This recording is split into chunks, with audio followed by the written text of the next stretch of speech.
Guys, আজকে আমরা মাঠে চলে এসেছি কড়াই শাক তুলতে। দেখতে পাচ্ছ খেসারি কড়াই ফেলেছে আমার শাশুড়ি মা। তো আজকে শাক খাওয়ার ইচ্ছা হলো, ওই জন্য কড়াই শাক তুলতে এসেছি। তো এইখানে আমার একটা ভাই দাঁড়িয়ে আছে, এই ওর নাম রনি। রনি বলছে তোরা যা করবি সব ভিডিও করবি। তো দেখতে পাচ্ছ কাপড় টাপড় একদম সেটে শুটে নিয়েছি, মাঠে এসেছি, অনেকদিন পর মাঠে এসেছি। তো তোমরা কে কে কড়াই শাক খাবে বা খেতে পছন্দ তারা আমাদের এখানে চলে আসো, আমাদের মাঠে কড়াই শাক তুলে দিয়ে দেবো ব্যাগে করে, নিয়ে গিয়ে ঘরে গিয়ে ভেজে খেয়ে নেবে। আর যদি ভাজতে কষ্ট হয় তো এখানে তুলে দিলে আমি ভেজে খাইয়ে দেবো। আর ওইদিকে আমার শাশুড়ি মা ওই শাক তুলছে, এই যে। তো আমার ভাই জানে না যে তোমরা সবাই আমার ফ্যামিলি মেম্বার, ওই জন্য ওই কথাটা বললো যে সব কিছু ভিডিও করতে হবে, তো ফ্যামিলি মেম্বারদের সঙ্গে একটু শেয়ার করতে হবে না আমি কি করছি না করছি। এই আজ শাক তুলতে এসেছি, ওই জন্য তোমাদের মানে দেখালাম যে মাঠে শাক তুলতে এসেছি। তো মা বলছিল যে এগুলো বিকালবেলা তুলতে হয় নাকি এই শাকগুলো, নয়তো নাকি টক লাগে, কুয়াশা বেলায় তুললে নাকি টক লাগে। বলে টক লাগুক, আজকে খাওয়ার ইচ্ছা যখন তুলতে যাবো। তো জন্য আমাদের বাড়িতে মাও চলে এসছে, মা আমি আমার ননদ সব চলে এসেছি কড়াই শাক তুলতে, একদম কচি কচি কড়াই শাক। দাঁড়াও। তো আমাদের একটা ছোট মতো বাগানও আছে, তোমাদেরকে দেখাবো বাগানটা। বাগানে এই ঠান্ডার সময় আমার শাশুড়ি আর আমার শ্বশুর মশাই মিলে মানে বাগানটা করেছে, আমি করিনি, দুজনে মিলে করেছে বাগানটা। টমেটো গাছ আছে, ফুলকপি, বাঁধাকপি, ওলকপি, মানে সব রকম গাছ আছে, তো তোমাদেরকে দেখাবো। তো আমাদের রনি ভাই দেখো শাক তুলেছে, দেখো পুরো গাছ শুধু গোটা গোটা ছিঁড়ে নিয়েছে।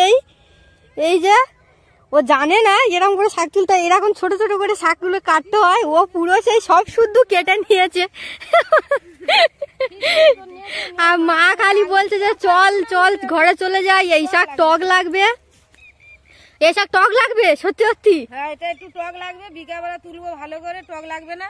হ্যাঁ মিথ্যে কথা বলছো? না না, সত্যি কথা বলছি, এটা কুয়াশা পড়েছে তো টক লাগবে। ও বিকালবেলা কুয়াশা পড়েছে টক লাগবে। এই যে আমরা 2 বস্তা তুলে নিয়েছি কড়াই শাক, এবারে তোমাদের বাগানটা দেখাবো।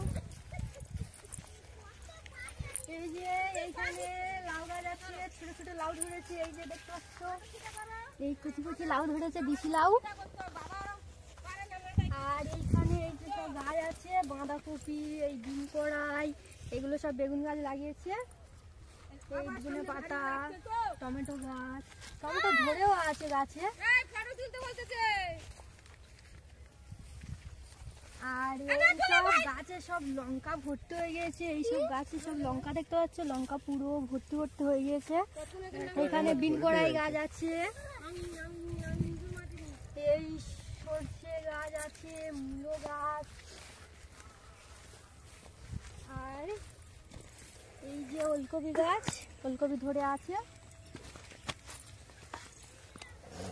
এটা আমাদের একটা ছোট মতো বাগান। এই যে টমেটো গাছে পুরো টমেটো ভর্তি হয়ে গিয়েছে।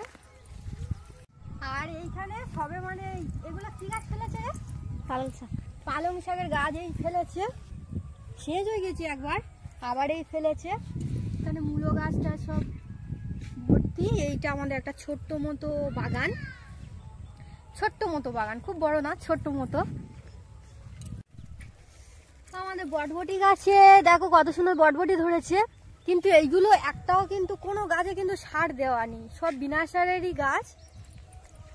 এই যে এগুলো লাগানো হয়েছে, একটাও সার দেওয়া নেই, সব গোবরের খত দিয়ে এইগুলো মানে লাগানো হয়েছে। আর ধান সিদ্ধর পাকা করবে বলে মা এখানে এই মাটি এনেছে, ইঁদুর মাটি। এই যে এ কি হবে মা? ও ধান সিদ্ধ হবে, উনুন হবে। আর এই যে একটা গাছে ফুলকপি ধরেছে, এই একটা ছোট মতো ফুলকপি ধরেছে। এই যে এখানে বাঁধাকপি, এই বাঁধাকপি ধরেছে, এই যে। আর এই যে টমেটো গাছ, মানে সব রকমই গাছ আছে। এই একটা ছোট মতো নুড় গাছ বসানো হয়েছে, এই যে নূর গাছটাতে যখন নূর ধরবে তখন নূরের আচার করা হবে। তো অনেক বকবক করলাম, কড়াই শাক তুললাম, বাগানও দেখালাম, সবকিছু দেখালাম। তো এই পর্যন্ত, টাটা।